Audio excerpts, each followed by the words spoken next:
Apa kabar pemirsa dimanapun Anda berada, berjumpa kembali dalam program TVR 17 bersama saya Zia Ulba. Tepat pukul 17 waktu Indonesia Barat, kami hadirkan kepada Anda sejumlah informasi paling baru dan menarik seputar kinerja dan kegiatan DPR RI yang telah disajikan oleh redaksi TVR Parlemen. Pemirsa TVR Parlemen, inilah TVR 17 selengkapnya.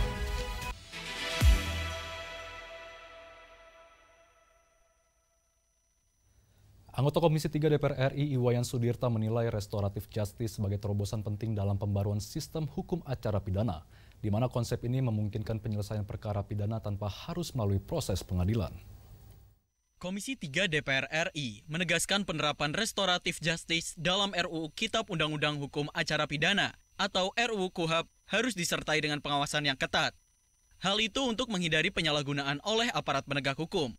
Anggota Komisi 3 DPR RI, Iwayan Sudirta menilai restoratif justice sebagai terobosan penting dalam pembaruan sistem hukum acara pidana, di mana konsep ini memungkinkan penyelesaian perkara pidana tanpa harus melalui proses pengadilan. Untuk itu, mekanismenya harus diatur dengan ketat untuk menghindari munculnya celah hukum yang baru.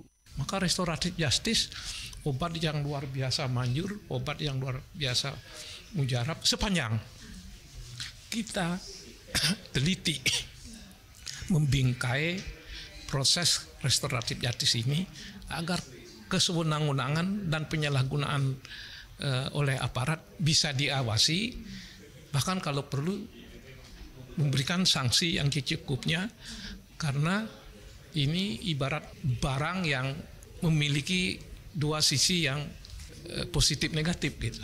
Karena ini sebenarnya kan restoratif justice ini kan pengadilan tanpa melalui pengadilan.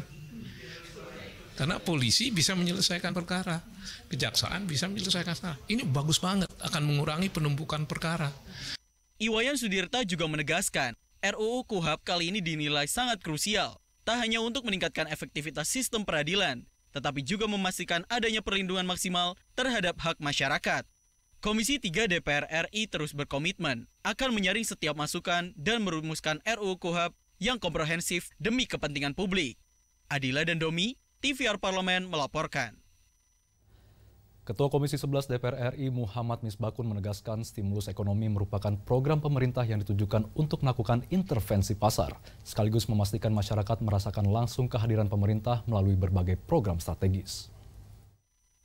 Komisi 11 DPR RI mendukung penuh kebijakan pemerintah bersama Bank Indonesia terkait paket stimulus ekonomi 8+4+5 sebagai strategi untuk menghadapi tantangan global dan menjaga pertumbuhan ekonomi nasional.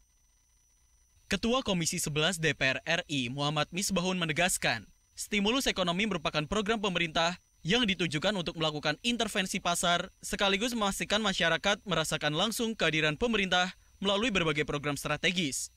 Stimulus 845 itu kan adalah program pemerintah untuk melakukan intervensi pasar, memberikan dukungan bagaimana kinerja ekonomi itu bisa berjalan berkelanjutan. Dan tentunya ini kan untuk memastikan bahwa pemerintah kepingin masyarakat itu merasakan program apa saja yang ditarget oleh pemerintah dan pemerintah itu hadir di tengah mereka seperti apa. Dikaitkan dengan penurunan setingkat suku bunga 7-day repo rate-nya Bank Indonesia. Diturunkan dari 5 menjadi 4,75. 0,25 basis point. Ini dalam rangka untuk memberikan sinyal bahwa likuiditas itu tersedia di pasar. BI ingin menurunkan biaya-biaya modal, biaya-biaya uang yang fun dalam rangka apa? Mendorong pertumbuhan ekonomi. Tentunya ini sejalan dengan keinginan bagaimana kita ingin melakukan ekspansi ekonomi secara kuat. Untuk itu maka bunga perbankan harus diturunkan. Dengan langkah kebijakan tersebut, Komisi 11 DPR RI berkomitmen mendorong pertumbuhan ekonomi secara berkelanjutan dan memastikan manfaatnya dirasakan langsung oleh masyarakat. Dwi Utomo, TVR Parlemen melaporkan. Dalam penyusunan rancangan Undang-Undang Perlindungan Pekerja Rumah Tangga atau PPRT, DPR RI terus membuka ruang partisipasi publik. Salah satunya mengenai pentingnya penetapan standar profesionalisme khususnya bagi pengemudi rumah tangga. DPR RI melalui Badan Legislasi terus membuka ruang partisipasi publik dalam proses penyusunan rancangan Undang-Undang Perlindungan Pekerja Rumah Tangga atau PPRT, salah satunya dari Rumah Berdaya Pengemudi Indonesia atau RBPI. Anggota Balik DPR RI Saleh Partaunan Daulay menyampaikan, RBPI memberikan pandangan yang konstruktif dan realistis. tidak hanya fokus pada perlindungan hak pekerja rumah tangga, namun menekankan pentingnya penetapan standar profesionalisme khususnya bagi pengemudi rumah tangga. Tak hanya itu, RBPI juga menyoroti pentingnya regulasi mengenai upah yang layak tanpa menentukan nominal tetap. Mereka tidak mau kalau undang-undang ini justru mempersulit orang untuk mendapat pekerjaan. Karena kalau misalnya terlalu rigid, terlalu detail, terlalu rumit, misalnya justru orang yang mau memberikan pekerjaan tersebut yang agak kesulitan. Bukan hanya dalam hal driver atau pengemudi, tetapi juga pekerja rumah tangga lainnya yang ada di rumah. Mereka yang memasak, mengasuh anak, membantu pekerjaan-pekerjaan di rumah yang sangat-sangat kadang-kadang kecil-kecil tetapi juga sangat penting ya. Dan karena itu tentu ini juga jadi bahan pertimbangan. Dan karena itulah maka saya kira apa yang mereka sampaikan ini adalah betul-betul meaningful participation dari masyarakat. Jadi partisipasi yang sangat bermakna bagi anggota Balik yang sedang menyusun undang-undang PPRT ini. Selanjutnya, Balik DPR RI terus membuka ruang dialog dengan berbagai kelompok masyarakat dalam penyusunan RUU PPRT. Saleh berharap partisipasi publik yang luas dapat menghasilkan regulasi yang tidak hanya memberikan perlindungan bagi pekerja rumah tangga, tetapi juga menjamin keadilan dan keseimbangan bagi para pihak yang terlibat. Andini Danangga, TVR Parlemen melaporkan. Dewan Perwakilan Rakyat Republik Indonesia terus menunjukkan komitmen dalam memperkuat pemberantasan tindak pidana korupsi, pencucian uang, dan kejahatan luar biasa lainnya. Salah satu langkah konkret yang kini menjadi perhatian utama adalah pembahasan rancangan undang-undang tentang perampasan aset dan tindak lanjut dari 17 rancangan undang-undang prioritas prolegnas ditambah 8 RUU kumulatif terbuka. Informasi selengkapnya seperti apa tetaplah di TVR 17.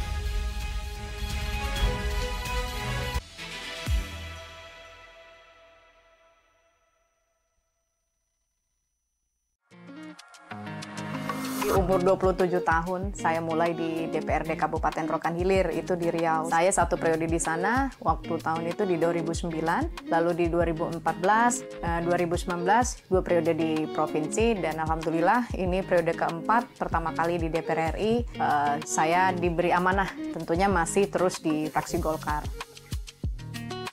Saya menilainya dari sisi semua cabur sebenarnya bagus. Jadi ini berjalan seiring waktu saja sih. Tidak ada saya tentukan harus saya manajer ini dan itu. Saya melihat perkembangan daripada atlet-atlet. Begitu mereka sudah tidak produktif, itu banyak kondisi kehidupannya kurang bagus. Saya ingin berkontribusi, mencontohkan karena memang juga ini futsal putri, bahwa perempuan itu bisa. Perempuan harus bisa menentukan saya mampu di bidang olahraga, tapi saya tidak lupa menata masa depan saya gitu. Selamat datang di Biro Pemberitaan Parlemen. Anda memasuki kawasan zona integritas menuju wilayah bebas dari korupsi atau WBK dan wilayah birokrasi bersih dan melayani atau WBBM. Biro Pemberitaan Parlemen berkomitmen penuh untuk mewujudkan wilayah bebas korupsi dan wilayah birokrasi bersih dan melayani.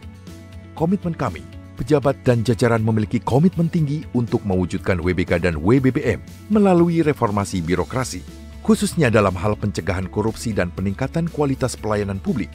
Kedua, bebas dari korupsi dengan terwujudnya wilayah bebas korupsi atau WBK, yang artinya bebas dari KKN, gratifikasi dan dari segala bentuk pungutan liar atau pungli. Terakhir, pelayanan prima dengan terwujudnya wilayah birokrasi bersih melayani, yaitu dengan meningkatnya kualitas pelayanan publik dan tercapainya kepuasan masyarakat terhadap pelayanan.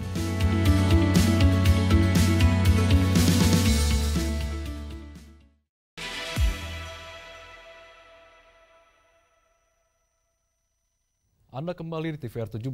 Suara rakyat terus diwujudkan melalui rancangan undang-undang tentang perampasan aset sebagai tindak lanjut dari 17 RUU prioritas ditambah 8 kumulatif terbuka. Keadilan tidak boleh berhenti di ruang sidang, melainkan harus hadir nyata dalam kehidupan masyarakat. Inilah ikhtiar DPR RI bersama pemerintah dalam memastikan kejahatan tidak lagi menjadi jalan menuju kekayaan dan setiap rupiah yang diambil dari rakyat akan kembali kepada rakyat. Simak liputan mendalam yang telah dikemas oleh tim redaksi TVR Parlemen dalam segmen Lensa Parlemen berikut ini.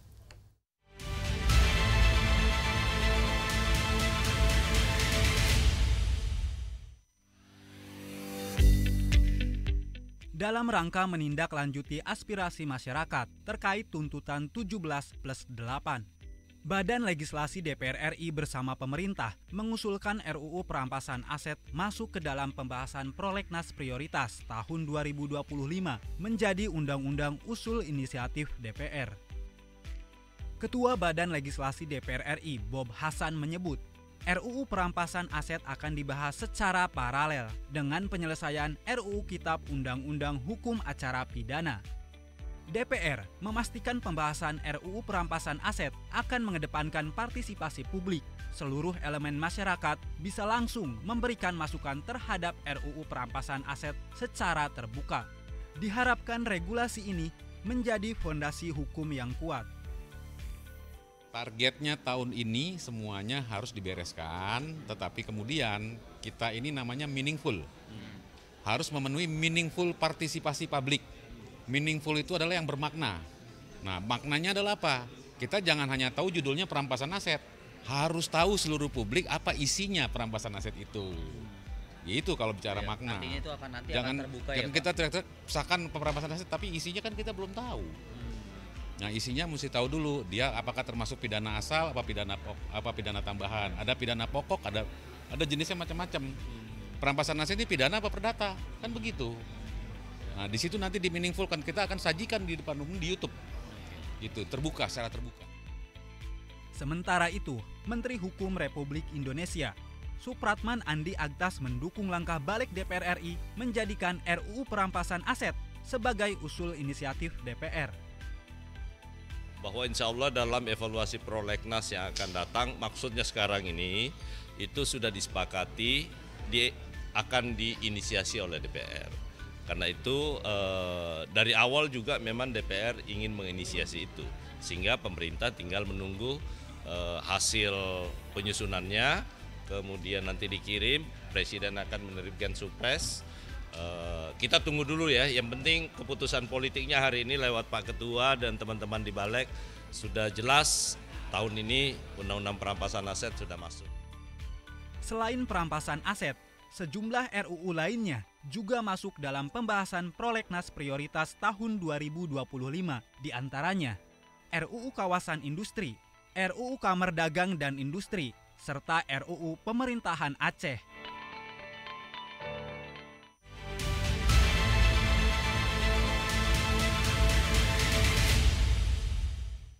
Melalui Perpres nomor 79 tahun 2025, Presiden Prabowo Subianto resmi menetapkan Ibu Kota Nusantara sebagai Ibu Kota Politik pada tahun 2028 mendatang. Regulasi ini sekaligus menegaskan arah dan masa depan IKN. Informasi selengkapnya usai jeda, tetaplah di TVR 17.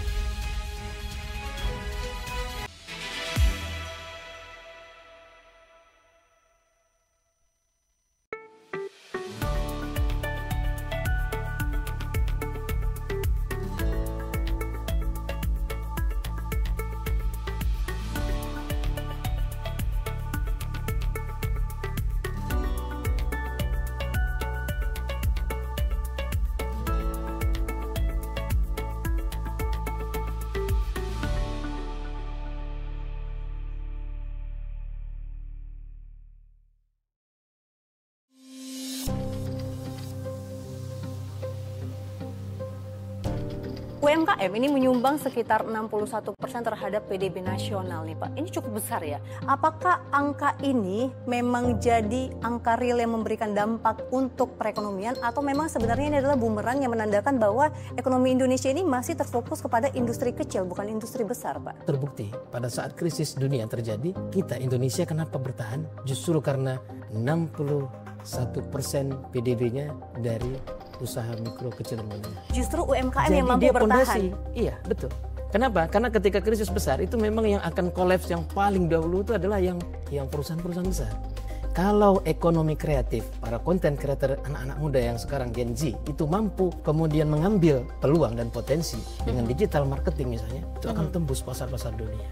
Permasalahan kita hari ini adalah bagaimana usaha mikro, kecil, menengah, small medium enterprise kita itu diperkuat daya saingnya. Kita persiapkan mereka harus tahu apa standar kalau masuk Eropa. Ya. Bagaimana standar kalau masuk ke pasar China. Ini yang sedang kita persiapkan. Sudah ada beberapa program kolaborasi yang sedang kita lakukan. Salah satu gagasan yang kita sekarang ini sedang kembangkan adalah bagaimana industri-industri besar dengan CSR-nya itu punya tanggung jawab untuk mengangkat UMKM yang di sekitarnya.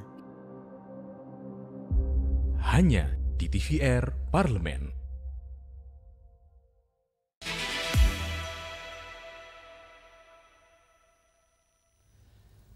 Anda kembali di TVR 17, pemirsa, meski telah ditetapkan sebagai ibu kota politik pada tahun 2028, namun di sisi lain, alokasi anggaran pembangunan IKN pada tahun 2026 justru turun menjadi 6,3 triliun rupiah, jauh lebih kecil dibandingkan tahun 2025 yang mencapai 13 triliun rupiah. Kondisi ini menimbulkan pertanyaan besar di tengah masyarakat. Lantas, bagaimana komitmen pemerintah untuk menuntaskan pembangunan IKN dengan anggaran yang semakin berkurang? Mungkinkah target ambisius tersebut bisa terwujud di tengah keterbatasan pendanaan? Selengkapnya berikut laporan rekan kami Hendra Sunandar dari Gedung DPR RI Senayan, Jakarta. Ya baik pemirsa TVR Parlemen dimanapun Anda berada, seperti diketahui bahwa dalam era APBN tahun 2026, Presiden Prabowo sudah menyatakan akan menyiapkan anggaran IKN sebesar 6,3 triliun. Nah, angka ini tentu sangat turun ya jika dibandingkan dengan anggaran pembangunan di tahun 2025 ini yang mencapai 13 triliun, hampir separuhnya. Nah, lantas apakah kemudian pembangunan IKN ini menjadi prioritas dalam pembangunan era Presiden Prabowo di tahun depan? Tentu kami akan membahasnya bersama dengan anggota Komisi 2 DPR, Bapak Ahmad Doli Kurnia Tanjung dari fraksi Partai Golkar. Bapak izin Pak, terima kasih atas waktunya. Pak, terkait dengan masa depan IKN Pak, bagaimana Komisi 2 membaca rencana pemerintah terkait dengan masa depan pembangunan IKN kita Pak? Ya, menurut saya kira pemerintah sekarang ini harus tegas saja ya terhadap proses pembangunan IKN itu ya. Kalau dilihat dari anggaran yang terus menurun gitu ya, walaupun kita paham bahwa itu karena kondisi fiskal kita juga tidak dalam situasi yang lapang gitu ya, yang leluasa untuk menentukan semua program harus mendapat anggaran tambahan gitu, karena masih apalagi kan Pak Prabowo program atau orientasi programnya itu yang langsung menyentuh pada rakyat kira-kira gitu ya, soal kesehatan, soal makan gizi gratis dan segala macam itu. Nah, tapi tapi gini kan IKN itu kan sudah berjalan ya, sudah ada juga bangunan fisik yang kelihatan nyata gitu. Sudah ada istana presiden, kantor wakil presiden, kemudian ada 4 kantor Menko, ada rumah dinas menteri dan segala macam gitu. Itu kan nggak bisa diabaikan juga, kan sayang gitu ya. Nah, oleh karena itu menurut saya daripada tanggung nih ya kan, terus tetap diberikan bantuan tapi semakin lama semakin kecil, yang itu artinya berdampak kepada progresivitas terhadap pembangunan berikutnya gitu ya. Menurut saya ditegaskan saja oleh pemerintah apakah memang kita ini belum waktunya untuk pindah gitu, atau memang sekaligus memang tidak mungkin pindah misalnya dalam 10 tahun 15 tahun yang akan datang. Nah, kalau memang sudah diambil keputusan seperti itu, maka kemudian kita harus revisi itu undang-undangnya untuk kemudian juga merevisi peruntukan dari kawasan itu ya. Nah, nanti pilihannya bisa kita bicarakan lah ya, apakah kemudian nanti diserahkan kepada pemerintah daerah di sana, atau kemudian dibangun kawasan perekonomian, atau kemudian juga misalnya menjadi kota percontohan soal smart city, green city, blue city dan segala macam seperti itu gitu. Nah, itu akan bisa terjadi kalau undang-undangnya direvisi. Nah, oleh karena itu menurut saya memang penting segera dibicarakan antara pemerintah dan DPR. Saya kira teman-teman DPR atau partai politik perlu kemudian mendiskusikannya ya di masing-masing partai politik, apakah memang ini untuk saat ini perlu kita lanjutkan atau teruskan atau tidak, sehingga dibicarakan antara fraksi-fraksi di DPR. Nah, kalau misalnya tadi kita sepakat belum waktunya untuk pindah, katakanlah 10 tahun yang akan datang, 15 tahun yang akan datang, atau kemudian kita sepakat diubah peruntukannya, tidak menjadi ibu kota lagi atau menjadi apa gitu ya, ya sudah kita diskusikan dengan pemerintah, kita revisi undang-undangnya, kira-kira begitu. Pak, ini kan kendalanya kan di bidang keuangan Pak ya, artinya fiskal kita juga nggak begitu kuat untuk bangun itu dan mungkin ada perlu pembiayaan lain seperti misalkan investor dari luar. Nah itu juga belum maksimal ternyata Pak. Nah mungkin saran Bapak Pak supaya nanti next ke depan investor-investor bisa masuk dan bisa memastikan bahwa IKN itu tetap jalan gimana Pak? Nah itu dia, itu kan sebuah fakta lain ya, yang dulu kan kita juga berharap seperti itu pada saat pembahasan Undang-Undang IKN itu kan kita berharap bahwa pembangunan ibu kota ini tidak membebani APBN gitu. Kita berharap ada skema lain ya, kerjasama atau investasi dari ini. Tapi kan faktanya udah sekian tahun ini kan nggak kunjung muncul gitu. Ada kemarin yang pertama sekali impresif SoftBank segala macam, tiba-tiba tengah jalan dia mundur gitu loh. Nah itu sebuah fakta-fakta yang juga harus kita diskusikan bahwa sampai saat ini ya belum ada investor yang tertarik untuk masuk ke sana. Pak Doli, terima kasih Pak atas waktunya. Selamat bertugas kembali Bapak. Ya pemirsa, demikian wawancara kami dengan Bapak Ahmad Doli Kurnia Tanjung selaku anggota Komisi 2 DPR dari fraksi Partai Golkar yang tadi disampaikan bahwa Komisi 2 meminta ketegasan dari pemerintah terkait dengan nasib IKN, apakah dilanjutkan atau tidak gitu loh. Jika memang dilanjutkan, maka diminta pemerintah untuk terus secara serius mengalokasikan anggaran yang proporsional agar nantinya rencana pembangunan IKN sesuai dengan apa yang diamanatkan dalam undang-undang. Bapak pemirsa, demikian laporan kami, kembali ke studio. Selanjutnya pemirsa, apa saja yang menjadi sorotan di media online nasional pada hari ini? Bisa jeda tetap pada TVR 17.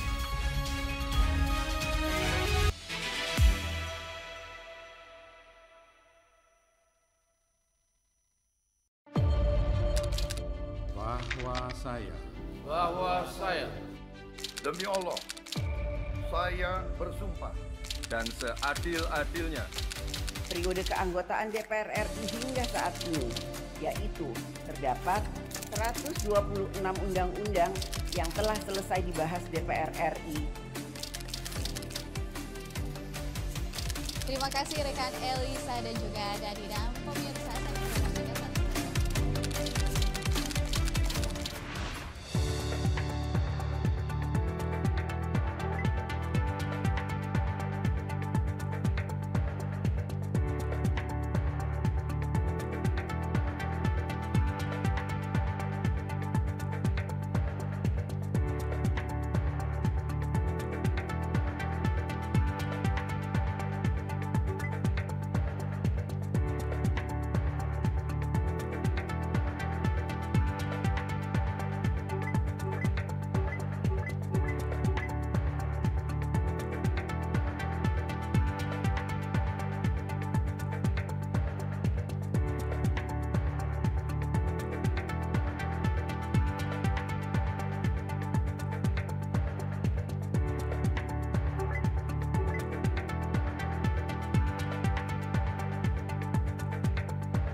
Anda kembali di TVR 17, pemirsa. Kali ini kita masuk ke segmen media online nasional. Mari kita simak isu apa saja yang menjadi sorotan media serta tanggapan dari sejumlah anggota Dewan bersama kami, Rini Reski. Silahkan Rini.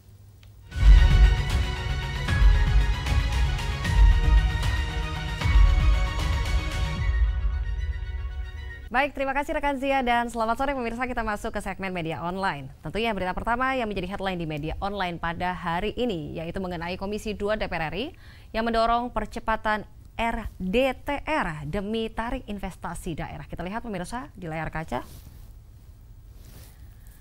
Baik, tentunya di sini di beberapa media dan di sini berkomentar Ketua Komisi 2 DPR RI yaitu Rifki Nizami Karsayuda yang menegaskan pentingnya percepatan penyusunan rencana detail tata ruang atau RDTR di tingkat provinsi, kabupaten dan juga kota. Karena menurutnya pemirsa di sini RDTR yang tersusun dengan baik akan membuka lebih banyak peluang investasi dan juga memberikan dampak langsung terhadap pertumbuhan ekonomi daerah. Untuk mendukung hal tersebut, di sini Komisi 2 DPR RI berkomitmen untuk memastikan alokasi anggaran APBN tahun 2026 bagi Kementerian ATR BPN mencukupi sebagai informasi dan juga di sini RDTR merupakan rencana tata ruang yang lebih rinci dan juga terintegrasi dengan peraturan zonasi. Dan juga ke depannya penyusunan RDTR tidak lagi dibatasi secara administratif pada satu provinsi atau kabupaten kota dan juga melainkan akan dilakukan berdasarkan prospek investasi di setiap wilayah. Dan saat ini pemirsa, dukungan anggaran untuk penyusunan RDTR berasal dari 3 sumber, yaitu APBD provinsi, APBD kabupaten dan juga kota dan juga alokasi dari APBN. Dan pemerintah pusat telah mengucurkan lebih dari 300 miliar rupiah melalui APBN untuk mendukung penyusunan RDTR di berbagai daerah dan juga RDTR akan menjadi dasar penerbitan kesesuaian kegiatan pemanfaatan ruang atau KKPR yang merupakan syarat mutlak bagi keberlangsungan investasi di suatu wilayah. Kita beralih ke berita selanjutnya yang juga menjadi headline di media online pada sore hari ini, yaitu mengenai kepolisian jangan ragu untuk menindak tegas penggunaan sirine atau juga lampu strobo yang tidak sesuai aturan. Kita lihat kembali di layar kaca. Baik, di sini pemirsa anggota Komisi 3 DPR RI yaitu Hasbillah Ilyas tentunya menanggapi keluhan masyarakat terkait dengan maraknya penggunaan sirine dan juga lampu strobo di jalan yang tidak sesuai dengan aturan.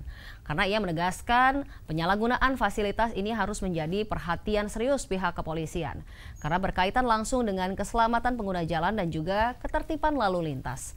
Di sini pemirsa, Hasbi menjelaskan dalam Undang-Undang Nomor 2 maksud kami di sini 20 tahun 2029 tentang lalu lintas dan juga angkutan jalan menggunakan sirine dan juga lampu isyarat hanya diperbolehkan untuk kendaraan tertentu seperti ambulans, mobil jenazah dan juga mobil pemadaman kebakaran dan juga kendaraan pengawalan serta kendaraan aparat penegak hukum yang sedang bertugas. Di luar itu, penggunaan sirine dan juga strobo termasuk pelanggaran hukum dan juga dapat dikenakan sanksi. Karena menurut legislator dari Dapil Jakarta 1 ini, tindakan sewenang-wenang ini di jalan seperti penggunaan strobo dan juga sirine ilegal beresiko memicu keresahan masyarakat. Bahkan pemirsa, tak jarang nih hal ini menimbulkan gangguan atau bahkan kecelakaan akibat manuver pengendara yang merasa memiliki prioritas di jalan. Dan di sini Hasbi juga menyoroti tingginya angka penggunaan strobo dan juga sirine oleh kendaraan pribadi serta oknum-oknum yang bukan merupakan aparat penegak hukum. Dan ia mengingatkan jika praktek ini dibiarkan maka lambat laun akan melahirkan budaya arogan di jalan raya yang bertentangan dengan semangat tertib berlalu lintas.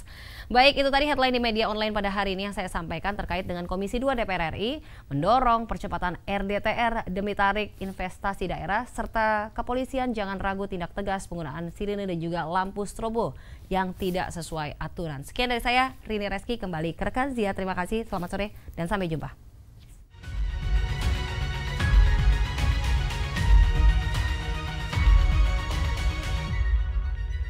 Terima kasih rekan Rini yang telah menyampaikan sejumlah update sorotan dari media online nasional pada hari ini. Dan pemirsa, segmen media online tadi sekaligus menutup program TVR 17 edisi sore hari ini. Saya Zia Ulbar beserta seluruh kru TVR Parlemen yang bertugas mengucapkan terima kasih dan pamit undur diri dari hadapan Anda. TVR Parlemen, referensi Indonesia.